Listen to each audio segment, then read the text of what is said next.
The morning haze over Naval Amphibious Base Coronado clung low, filtering the rising sun's glare into harsh gold streaks across the concrete. Inside the Naval Special Warfare Training Center's gym, the air smelled of steel sweat and determination. Rows of free weights, pull-up bars, and battle ropes gleamed under harsh fluorescent lights. Here, Navy SEAL trainees honed themselves into America's elite warriors. And yet, as they stretched and grunted, pushing bodies to limits few civilians could imagine, none of them noticed the quiet figure weaving silently between the machines. For 15 years, Thomas "Tank" Washington had walked these same floors. To them, he was nothing but the janitor, a stoic, middle-aged black man in stained coveralls, pushing a mop bucket through the sacred space where legends were forged. The trainees passed him daily, barely acknowledging his existence, stepping around him as one would sidestep equipment left on the floor. None knew who he truly was. And Tank, as always, said nothing. At 58, Tank had perfected invisibility. His uniform hung loose over shoulders, still sculpted from decades of combat conditioning. Beneath his collar, mostly hidden ink, faded with age, told a different story. A skull wearing a green beret framed by Latin words and mission numbers that once made enemies pray they'd never cross paths with the man who bore it. But those days were buried. He was invisible now, by choice, or so he thought. The confrontation began like most betrayals of respect with casual arrogance. Jake Morrison, 23, cocky and swollen with pride after surviving Hell Week, held court near the squat rack. His laughter echoed off the walls as he bragged about exploits in San Diego bars, oblivious to the janitor silently scrubbing floors just feet away. Morrison's voice cut across the gym like a blade. Point is, girls don't want janitors. They want real warriors, not some nobody pushing a mop. Several trainees chuckled uneasily. One tried to caution him, eyeing Tank's silent form nearby, but Morrison, drunk on his own bravado, doubled down. His next words carried weight far beyond his understanding. "Hey, janitor, you missed a spot over there." The gym fell silent. Tank didn't flinch. His hands tightened slightly on the mop handle, but he kept cleaning, his expression unreadable. "Did you hear me? Clean it." "That's what we pay you for," Morrison snapped. The silence deepened. Then behind them, a low voice cut through like a drill instructor's bark. "What's going on here?" Master Chief Samuel Rodriguez, a SEAL legend, had entered the gym. His eyes swept over the scene, and then locked onto Tank. The faded tattoo peeked from beneath Tank's collar. Rodriguez's face shifted from confusion to recognition to something bordering reverence. "Tank," he whispered, and in that moment, the janitor vanished. In his place stood Gunnery Sergeant Thomas "Tank" Washington, Force Recon Marine. Rodriguez stood frozen for a heartbeat, eyes locked on the tattoo beneath Tank's collar, the faded ink of a skull crowned with a green beret wrapped in Latin. It wasn't a tattoo young SEALs would recognize. It wasn't meant for them. That insignia belonged to Force Recon Marines, America's original silent warriors. Only those who'd walked in shadows knew its meaning. And Rodriguez, a SEAL Master Chief with 30 years of Black Ops behind him, knew exactly what it meant.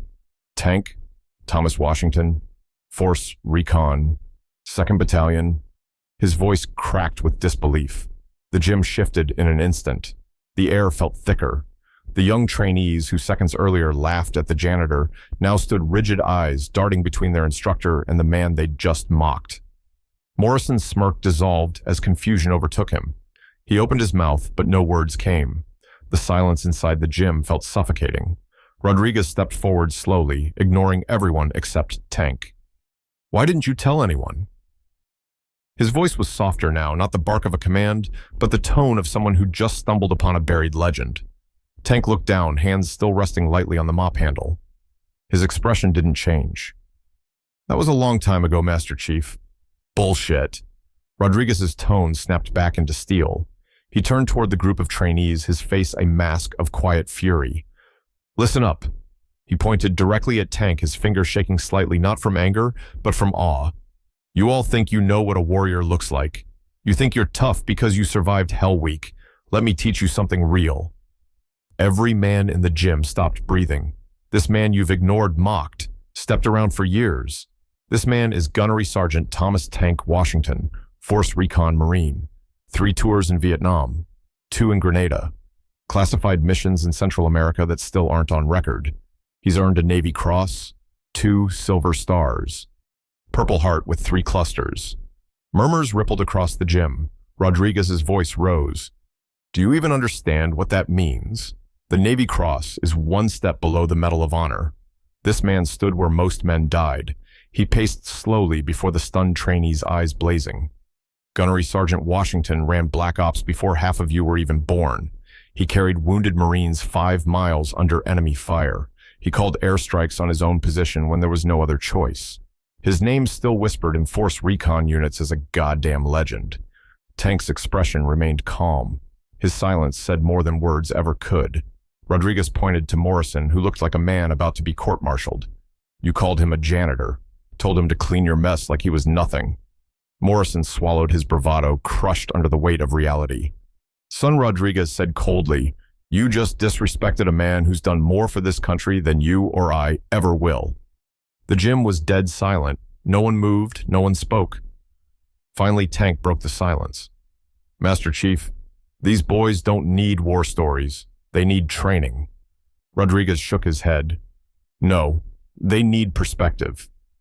He looked at the trainees, at Morrison, at every young man in that room, and his voice dropped to a growl. You look at Gunnery Sergeant Washington, and you remember respect isn't given because of rank or uniform. It's earned in blood and silence, and in sacrifice you'll never fully understand. A young instructor stepped forward, Maria Santos. Her voice cracked as she spoke. My father served with him, Carlos Santos. He told me stories of Tank Washington saving lives in Grenada. Tank finally looked up, his eyes softening. Carlos? He made it home. He did, sir, but he never forgot you. Tank looked away, his composure nearly breaking for the first time. In that moment, every man and woman in the gym understood the truth. The quiet janitor they'd ignored was a silent hero, a ghost of a war they'd never fought, carrying battles they'd never see. And for the first time in 15 years, Tank set down his mop, not because his shift had ended, but because the gym had finally remembered who he was. But the respect that finally surrounded Tank in that gym didn't last long. 3 days later, Thomas Tank Washington arrived at work to find Harold Brennan, his civilian supervisor, waiting outside the janitor's locker room. Brennan's usual clipped professionalism was gone. He looked nervous, holding a manila folder under one arm. Tom, we need to talk. Inside the small office, Brennan closed the door behind them and placed the folder on the desk with a sigh. I don't know how to say this, so I'll be direct. You're being suspended, effective immediately. Tank's jaw tightened, though his voice stayed calm, why Brennan avoided his gaze. A formal complaint's been filed, allegations of misrepresentation, potential stolen valor, and interfering with official SEAL training. Tank blinked slowly. That's impossible, I know that, but it's official now, from Lieutenant Commander Patricia Hayes herself. At the mention of Hayes' name, something cold coiled in Tank's gut. He'd seen her around the base, an officer who never wore combat ribbons. Her career had been built behind a desk rising through administrative channels. A woman who viewed warriors like inventory and saw men like Tank as liabilities, not legends. Brennan slid the complaint file across the desk. According to this, you claim to be a Force Recon Marine to impress trainees, that you've been disrupting training schedules, and that your military records don't support your claims. Tank didn't even look at the paperwork. You know that's false.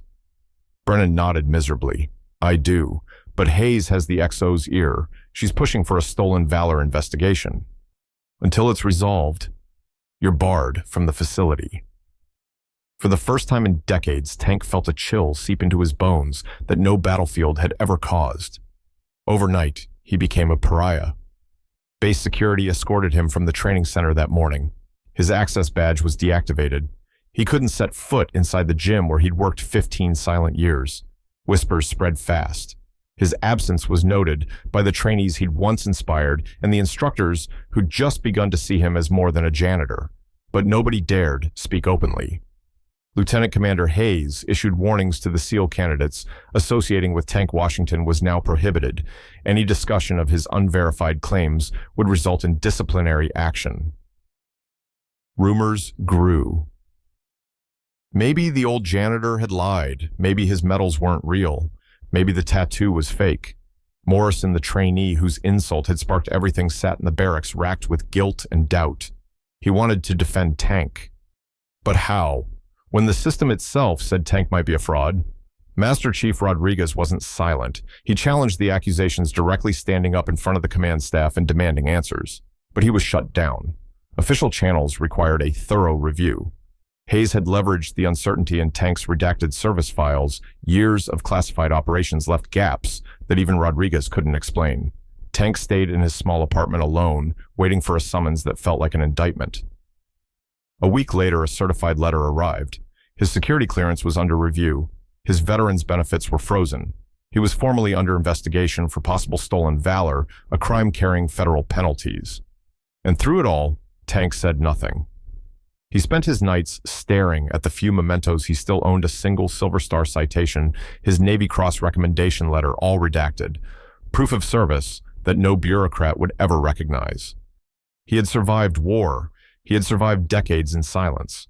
But now he faced something he didn't know: how to fight betrayal from his own. For the first time in his life, Gunnery Sergeant Thomas Tank Washington felt truly defeated. The call came at dawn. Tank's old rotary phone rang twice before he answered, expecting more bad news.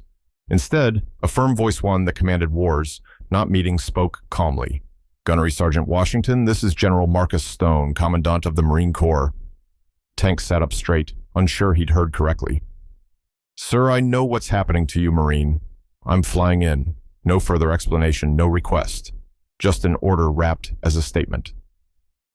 By noon, Tank stood in full dress blues outside the gates of Camp Pendleton, where a government vehicle arrived and whisked him to the command conference center. Waiting inside were General Stone, Colonel James Mitchell, a Force Recon legend tank once saved in Nicaragua, and Mr. A. David Chin, a Department of Defense investigator. They'd assembled for one reason: Tank. Gunny Stone began clasping Tank's hand. "We've pulled every file we could find. What we discovered is extraordinary." Chin produced folders, some stamped top secret, others completely redacted but now declassified. "You're not missing from the system, Sergeant. You're buried inside it." Tank sat silent as Chin detailed a service history more extensive than he remembered: 47 Black Ops missions, multiple denied combat deployments, and recommendations for honors that were classified out of existence. Chin's voice remained steady as he laid out the truth Tank had long suspected but never dared confirm. "Your records were sealed so deep that not even most generals could access them without presidential clearance. You weren't erased, Gunnery Sergeant Washington. You were protected." General Stone leaned forward, locking eyes with him. "You've spent the last 15 years mopping floors while this nation forgot your name. That ends today." Colonel Mitchell nodded gravely, his voice thick. "You saved my life in Nicaragua, Gunny. Now we're here to return the favor." Tank swallowed hard words caught behind decades of stoic silence. It wasn't gratitude he felt. It was weight, the crushing realization that everything stolen from him wasn't by accident. It had been by design. Chin continued, sliding another folder forward. "And as for the person who tried to destroy you now, Lieutenant Commander Patricia Hayes, she's been under quiet investigation for months. Unauthorized file access. Selling restricted personnel data to defense contractors. Your case wasn't a coincidence." "Sergeant, you were target." Tank's jaw tightened. "Why?" "Because you could have exposed her." Chin. "Ants, General Saint. We're heading to by late afternoon, the Marine Corps Commandant Tank Washington, Colonel Mitchell, and Chin's federal team arrived unannounced at the Naval Special Warfare Training Center. Personnel scrambled as the highest-ranking Marine in the nation walked through the gates without ceremony, his face stone cold. Inside the main assembly hall, instructors, trainees, and base officers, including a now-pale Patricia Hayes, were ordered to gather. Cameras rolled, phones recorded, rumors swirled like wildfire. General Stone took the podium. "An injustice has occurred here," he declared, his voice echoing through the silent gym. "And today that ends." He gestured toward Tank, who stood beside him in full dress blues, silent but imposing. "This man," Stone continued, "is Gunnery Sergeant Thomas Washington. 3 Purple Hearts, 2 Silver Stars, a Navy Cross, 47 classified operations. You know him as a janitor, but he is, in fact, one of the most decorated Marines of his generation." The room froze. Colonel Mitchell stepped forward. "He carried me out of a firefight in Nicaragua. I'm standing here because of him." Stone didn't stop there. and the person who tried to erase his service, Stone's gaze locked onto Hayes. Lieutenant Commander Patricia Hayes, arrest her. Federal agents moved swiftly as the room erupted in stunned gasps. Hayes protested weakly, but Chin's agents silenced her with handcuffs and federal warrants. "You targeted a hero," Stone said bluntly, "to hide your own crimes." As Hayes was led out, silence gripped the room, and then Master Chief Rodriguez broke ranks. He strode forward and saluted. "Gunnery Sergeant Washington," he said. Voice steady but reverent, "It's an honor to serve with you." One by one, every instructor, every SEAL trainee, every officer followed. Salutes snapped crisply. A silent tribute not to a janitor but to a warrior rediscovered. Tank stood motionless, throat thick, absorbing a respect he never sought but had always earned. General Stone finished with quiet finality. "Today the Marine Corps remembers one of its finest, and this time we won't forget." And with that, the past was no longer buried. Tank Washington's legacy had been restored. In the months that followed, Thomas Tank Washington no longer pushed a mop through the Naval Special Warfare Training Center. Instead, he walked its halls as an honored instructor. His janitor's uniform was replaced by dress blues or simple fatigues, but his most powerful uniform was his reputation, a quiet legend now fully revealed. Trainees who once ignored him now filled his sessions, listening intently as Tank shared not stories of medals or glory, but lessons about mental toughness, leadership under pressure, and what it truly meant to serve. He taught them that strength wasn't about muscles or rank. Real warriors, he told them, lift others up. They don't seek attention. They build their brothers. His words resonated far beyond the base. Military academies requested transcripts of his lectures. His story became a case study across all branches, a reminder that heroes often go unrecognized, not because they are weak, but because humility shields them better than any armor. At the gym, where he once mopped floors, a simple brass plaque was mounted on the wall in honor of Gunnery Sergeant Thomas Tank Washington, warrior, mentor, brother. And yet when asked what mattered most, Tank always answered the same, that they remember the lesson, not the man. His presence, once overlooked, now inspired thousands. Every salute he received, every respectful nod from a young trainee, reminded Tank that his quiet sacrifices had not been in vain. Tank's story teaches us that real strength isn't measured by what you've done. It's how you lift others when no one's watching. Heroes don't always wear medals. Sometimes they carry burdens, silently choosing service over recognition. To everyone reading this, respect the quiet warriors around you. Look beyond titles, uniforms, and appearances. Some of the greatest heroes you'll ever meet won't ask for honor, they'll simply live it. If Tank's journey moved you, leave a comment honoring someone who taught you strength. Subscribe for more real-life stories like this and share this message. Real warriors lift others up, always.